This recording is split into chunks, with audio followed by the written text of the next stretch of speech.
Welcome back, everybody, to the Built for Anything audio experience. It's your boy, Hertz. And on today's episode, we're going to talk about Trump, his comments to the NFL, the NFL's reaction to it, and all of the madness in between. Let's go. It's going to be an interesting one, y'all. Okay, let's get right into it. It's a beautiful Monday. I hope you guys are off to a great start in your week. I had a good friend of mine who heavily requested that I speak about this on my podcast. And I had already wanted to talk about everything that's been going on. But I wanted to wait, see how the weekend played out before I addressed everything that I knew was going to be on people's minds first thing on Monday. Now, let me start here. First thing, let's start with Donald Trump. Okay. Donald Trump is a troll. Okay. He's always been a troll, and it's not going to change. He says how he feels. He says whatever's on his mind. And a lot of people don't like that. Now, see, there's one thing about the truth. People say they want the truth, but they really don't, because the truth hurts. And I'm not saying everything he's saying is the truth. I'm saying it's his truth. And whether you agree with it or not, or you like it or not, there are plenty of people who share his same sentiments. Now, I'm not a Trump supporter. I was neither a Trump supporter or a Hillary supporter. I'm one of the few people that understand that the president does not control everything. Okay, he is one man or woman, and they're basically just a figurehead. If you want real change, you have to really dig into the system. You got to dig into the people that surround the president. Okay, the international bankers, the government. You know, if you really want change to happen in your neighborhood, you need to work from the inside out. That's my philosophy. So the president is just somebody who gets up there, says this and says that. And see, people love double talk, because for the longest while, we've had presidents that say one thing, do another. You know, their job is to go out there and paint this picture for us that everything is okay, even when things aren't. And people are used to that. They're not used to someone coming out and saying how they feel about certain things, whether you agree with it or not. And so when we look at Trump and his personality, he's somebody who, if you're going to attack him, he's petty. He is petty. He is going to come back and he's going to retaliate. He's always done this. It's nothing new. So let's look at the comments and everything that's been going on. So Trump made a comment, and he was talking to the NFL owners, saying that whoever takes a knee or whoever he basically said disrespect the flag should be fired, taken off the field. He's basically telling these owners what they should do. And billionaires do not like that. And, you know, they felt like they had to retaliate. Now, when it comes to, let me rewind. There was also the invitation to Golden State that it's typically the case. Usually when a sports team wins, the president will usually invite you to the White House. So he decided to rescind said invitation because he mentioned Steph Curry. So why did he mention Steph Curry, you ask? Because Steph Curry basically, he disrespected him. He called him an asshole a couple months prior.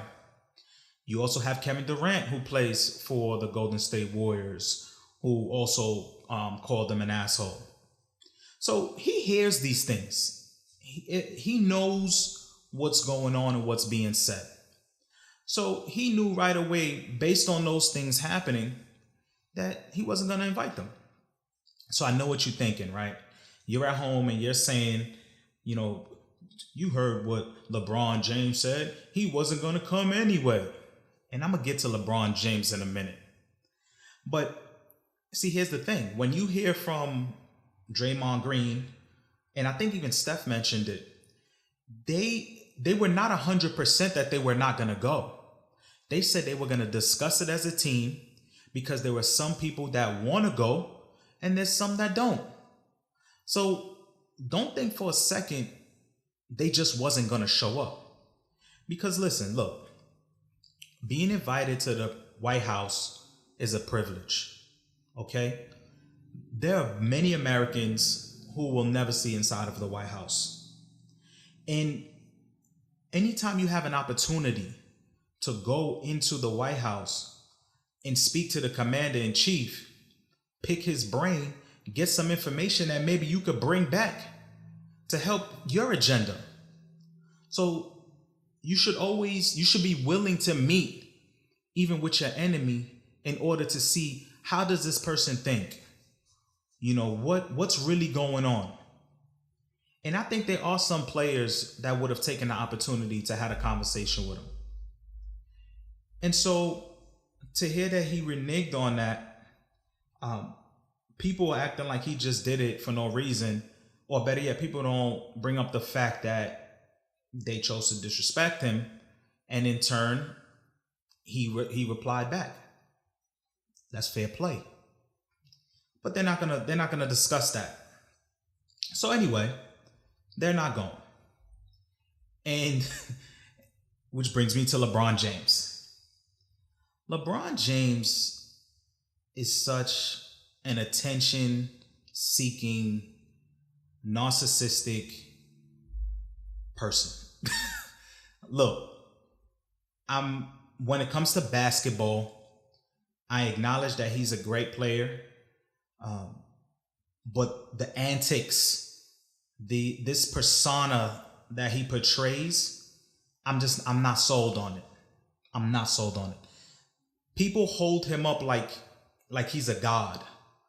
You know, you would think if I was an alien and I came down to Earth, you would think that LeBron James and the Cleveland Cavaliers won the championship. The way he's been running his mouth this last 2-3 months. You lost, dude. You only won one game. You should be quiet somewhere. You don't even hear much from Draymond Green, Steph, Clay. They said what they needed to say right when they won. They went on their parade and they just spent time with their family and worked on their game. And these are the guys that won. But this guy, LeBron, he has to stay in the media because he has to stay relevant. And so what do I mean by staying relevant? He has to tweet, talk about the Steph Curry situation. Let me ask you guys a question, or just think about this. When was the last time have you seen LeBron James hanging out with Steph Curry? Last time I checked, they're not friends. He referred to him as a colleague. So he's a colleague of yours, but you feel the need to interject in every single thing that involves him. When Steph got the big contract, LeBron James wants to tweet about it. Try to steal the attention. Steph Curry's not being invited to the White House. Before you could even hear a word from Steph Curry, LeBron James starts running his mouth. So who are you really doing this for? Right? So that's what I mean when I talk about attention seeking. And then don't even let me...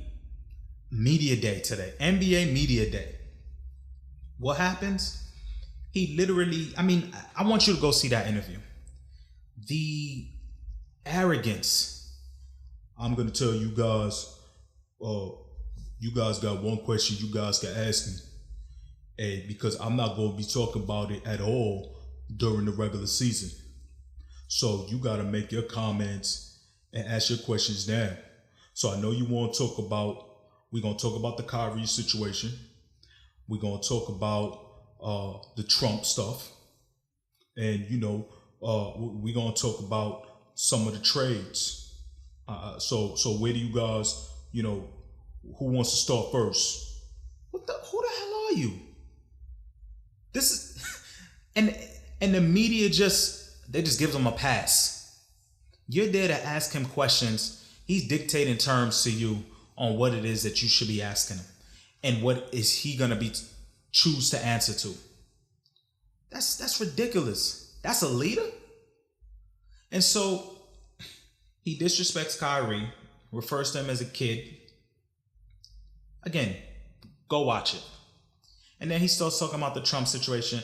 And here's my thing with a lot of these athletes. A lot of them are misinformed, uninformed, and rightfully so. Your job as an athlete is to focus on your craft. A lot of them they're not aware of the noise and a lot of the things that goes on outside. And they damn sure don't experience the things that the everyday person like me and you deal with. Okay?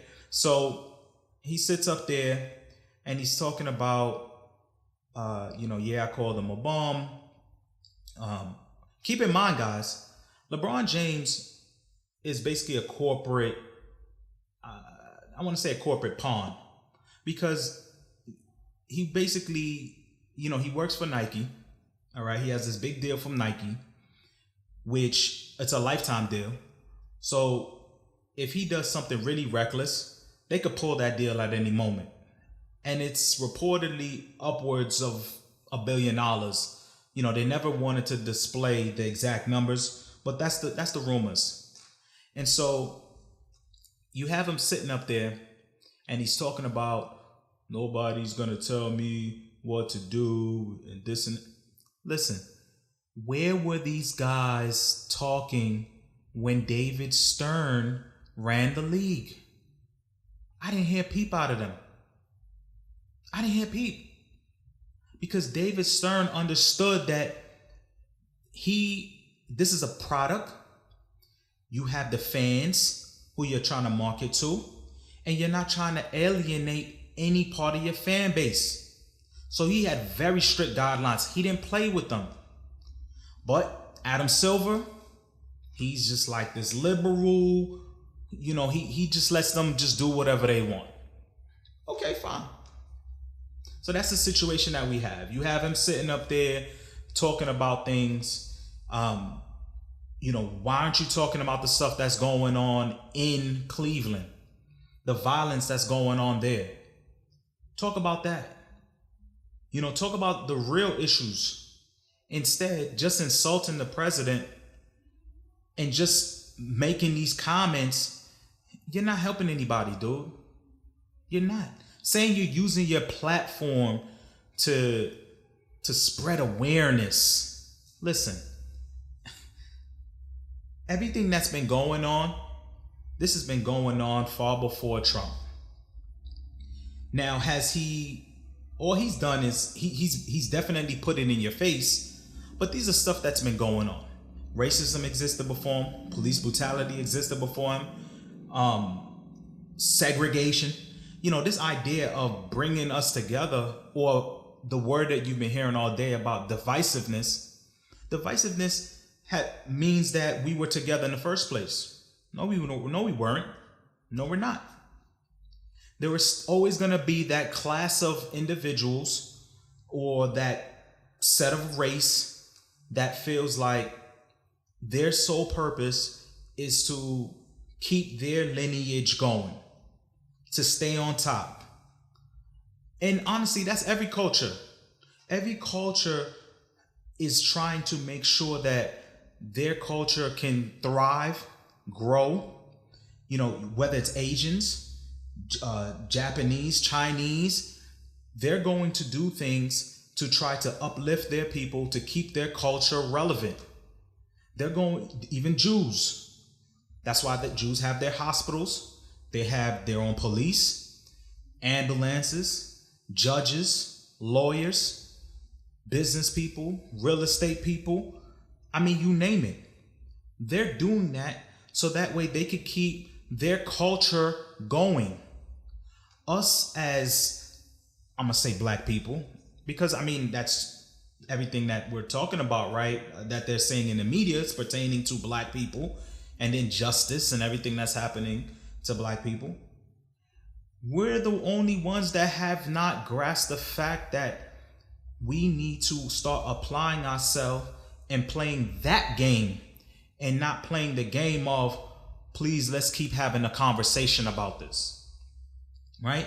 And so we move right along to Trump's comments to the owners. And Sunday came about. You got the Ravens, you got the Steelers, Miami Dolphins, Jaguars. I mean, the list just goes on. Cowboys today. Everybody, they're on one knee. You got people staying in the locker room. You got people, locking arms. And here's the thing, right? Even Ben Roethlisberger, the quarterback for the Steelers, he said, I wanted to stand up and be out there for the anthem, but he just did what he felt. Basically, he did what he was told. Okay, because see, here's the thing. Why did it take Trump's comments for you guys to go overboard and start doing this? Because prior to this, they weren't doing it. You know why they weren't doing it? Because the owners specifically made sure that they understood if they did, there would be repercussions. Even Des Bryant mentioned that. He said, look, I care about my livelihood. I'm not going to do anything to jeopardize that. What is he saying? He's basically saying, listen, I got a boss. All those players have a boss. If anything, this just proves more of the ownership that owners have on these players. That we tell you what to do. So because we're offended, we're going to get on one knee with you. But if we were not offended, we're worrying about our bottom line. Because that's what it is. It's a business. And make no mistake about it. The NFL is playing a dangerous game. And I don't think they'll ever be the same as a result. They're losing ratings. And I'm going to tell you right now, it does not have all to do with the fact that Kaepernick isn't playing, like this narrative that they're trying to portray. It's the fact that whether you like it or not, there are people, fans, who are offended by these actions. And there are people who are saying, you know what? I didn't come to the stadium for this. I didn't pay my money for this. So I'm not going to be involved. Because as much as players and the media is trying to act like, politics is part of the game and we should want athletes and players to speak up on things, this is the exact reason why in your job, your employer specifically tries to make sure that there are a few things that you do not discuss. You do not discuss religion and usually politics. Those are the two taboo things that you don't talk about. Simply because when you're dealing with different religions, different backgrounds, different beliefs, you don't want to alienate or offend employees or even customers, regardless of what you believe in. You can't wear a Make America Great hat at your store, at your job, because somebody's going to be offended by that and not want to do business there. There's a reason why these things are in place. Now, am I saying that we should not address these things? No, we definitely should. But we have to find a better way of finding a solution. I want to talk about the solution. With everything that's happened today and yesterday, I still have not heard any solution. You hear these guys talk and everybody says the same thing. We're united. We got to bring this country together. Dude, what are you talking about? What's the game plan? You're telling me getting on a knee is going to change my life? How many of you people woke up Monday morning and walked into your job and anything was different? Did your employer give you a raise? Did you find that equality today? No. Listen, there's going to be people in this world with their own beliefs. You're not going to change that. What you need to focus on is, what are the things that I need as an individual or in my community in order to move forward, and let's start working on getting those things and making those things happen. Okay, so talk about the solutions.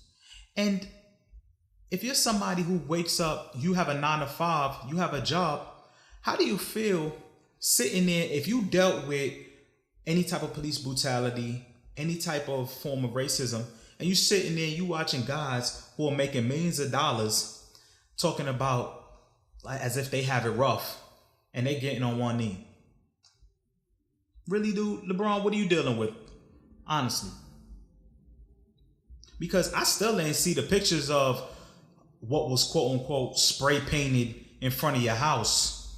Mind you, this guy lives in a very affluent area with cameras all over the place. You think me and you could creep up on LeBron James' house unannounced, let alone stand there and spray paint the N-word on your gate? And there's no footage, no nothing. You didn't hear no follow-up on this. Nobody was caught, nothing. But yet he gets up there and he talks about Emmett Till and all these comparisons, and the media, ESPN and everybody, they're just clapping it up, loving it. Oh my God. We never had anyone to talk about these things, someone of his caliber. Come on, man. We gotta wake up. We gotta wake up, man. And so, again, I come back to these players, right? Again, half of them, you could tell that there was confusion even amongst them. And that's bad for the game. The game is hard enough. And I'm gonna bring up a story. Michael Vick, right? He was on the show. I think it was Undisputed. And I remember he was talking about how there was a situation in Philadelphia, and how, I can't remember the name of the guy on his team, but he basically got drunk, jumped on the table, and was just calling people the N-word. And Michael Vick, being the quarterback of that team, basically stood up for him. And they asked him about that. They said, why did you, come out and say, look, people make mistakes and we need to back them up and blah, blah, blah. One thing that he said was that the locker room was divided. So let me ask you a question. When you say a locker room is divided, that means there are some people who either support or forgive this individual for what he said, and then there's those that don't. So I'm just bringing that up to let you know that there's two sides to everything. Whatever it is that you believe in, if you're talking about freedom of speech, you have to understand that there might be an opposite side, and they have the very right that you have. And if we start living in a society where it's about our feelings and we're so sensitive and everything offends us, we're playing a dangerous game. Because whatever might offend you, you have to understand there might be things that you do that could offend somebody else. And so therefore, it means that they should have the same rights as you do. And so when we talk about the NFL and the fact that they're struggling, because even yesterday, it was reported that there were fans that were yelling at players saying, stand up. You're going to have people that's going to be upset about this. Me personally, I don't really care about it, because again, I'm still waiting for somebody to explain to me, how does this change anything? How does this progress us as people? How does this set any type of culture for us? Because all I keep hearing is, it's as if we keep asking, please treat us fairly. Please treat us fairly. Stop asking. At some point, again, address your own issues and make things happen for yourself. We are a very talented group of people. We're not organized. We keep looking for somebody else to do things for us. We keep looking up to these athletes as idols. These athletes should not be your idols. Your parents should be your idol. You should have certain beliefs that you have. You shouldn't be so quick to go along with everything that you see. I have a YouTube channel, right? And in my video, I talked about being a three-dimensional thinker. Now, there's your side, my side, and the in-between, right? That's like when they say, there's my side of the story, your side of the story, and then the truth. So it goes three ways. But most people only think two ways. And if you think two ways, you're never going to get the full picture. You got to be able to go through layers of thinking and not be distracted and not be swayed by what everybody else is saying or doing. Because usually the masses are wrong. And that's why there's such thing as the media and social media, because everybody just hops on it. You think this is really going to continue in terms of getting on one knee and everything? At some point, it's going to die off, and the issues are still going to be there. If there's an issue with police brutality, we need to start addressing the police and the people that are policing us. Okay? But nobody wants to talk about that. Nobody wants to talk about that. And again, these are issues that were going on prior to Donald Trump. So let's not act like this is all new things. It's not. Okay, it's not. So this narrative that's being played, and I really do feel like Trump did that again because he's a troll, just to say, you know what? I know they're going to have this reaction, and it gives me something to talk about. It's kind of like that person who needs to have that other person against them in order to either motivate them or just give them something to talk about. Make it interesting for them. Okay, because he doesn't care. He has other stuff to worry about. They have an agenda. Okay? And right now it's to go to war, get resources, to satisfy the international bankers' way of living, whatever agenda that they have in place, which is usually to acquire resources and to make money. Okay?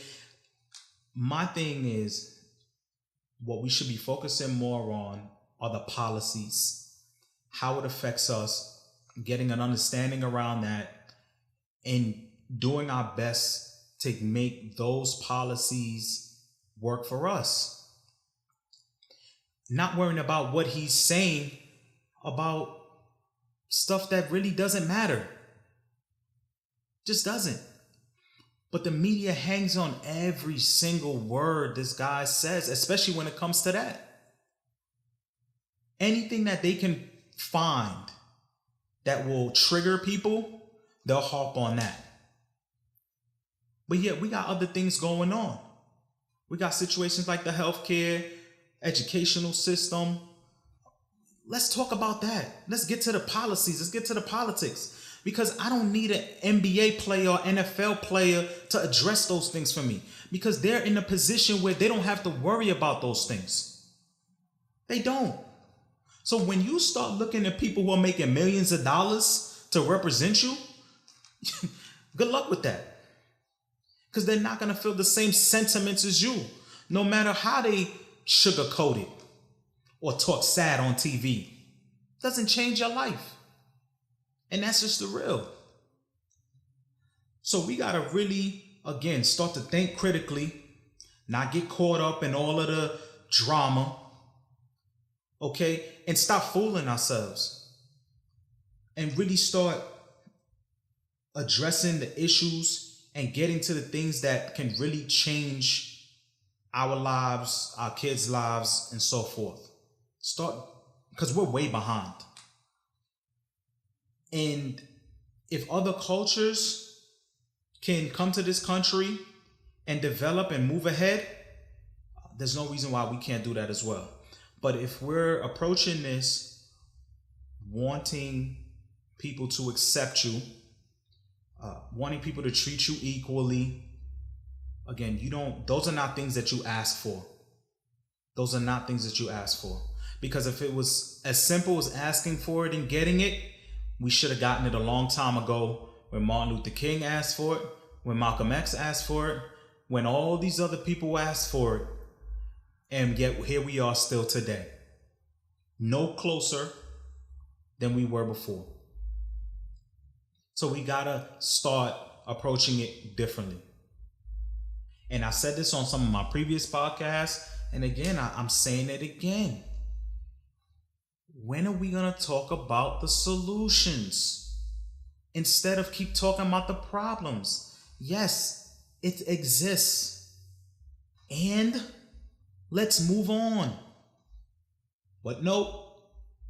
Again, you got people in the media who right now are making a career of being a revolutionary. Right? Everybody's a revolutionary now. That's like the hot thing. Race is becoming a hot commodity now. Especially for ESPN, because they clearly have nothing else to talk about. Ratings are going down. Hey, let's jump on the race bandwagon. And again, when people talk about not wanting that in sports, it's not that they don't want to address the issues. They know the issues exist. It's just that when you go to sports, these are things that you don't want to relive. I'll give you an example, right? Sports is something where if I'm a fan of a team, you a fan of a team, and we share the same team, I might see you walking down the street, a complete stranger, and give you a pound, shake your hand and say, yeah, we gonna win this game, right? But when it becomes, okay, so are you gonna take a knee or not? Are you gonna stand up for the flag or not? Oh, so if you stand up, then you a coon. Like, now that's what it is now. Like, people were scared to even have a conversation. Like, you can't even be like, I just stood up because of what it is that I believe in. I believe in the troops, and I don't feel like this is the platform in which I want to have this type of discussion, or you can't. And so once you start mixing the two, it's no longer just a game.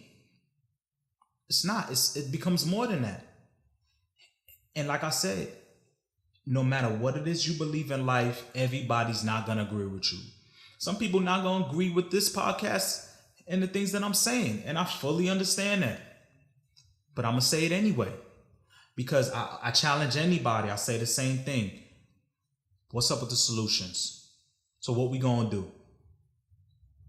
And it goes right back to, man, we got to keep talking about it. Come on, man. At some point, we got to move forward. All right. So that's my thoughts on everything. There's going to be plenty more because this is clearly a narrative that's going to reach a peak. And I'm going to be tracking it. And it's very interesting times that we're in right now. Very, very interesting. So that's it. Guys, thank you so much for listening. Thank you for following the podcast. If you're not subscribed, please do subscribe. I have this podcast on iTunes. I have it on Google Play, and I have it on Podbean. And it also uploads to my YouTube channel. I make everything real simple. It's built for anything. BUILT, the number 4, anything. Thank you for listening.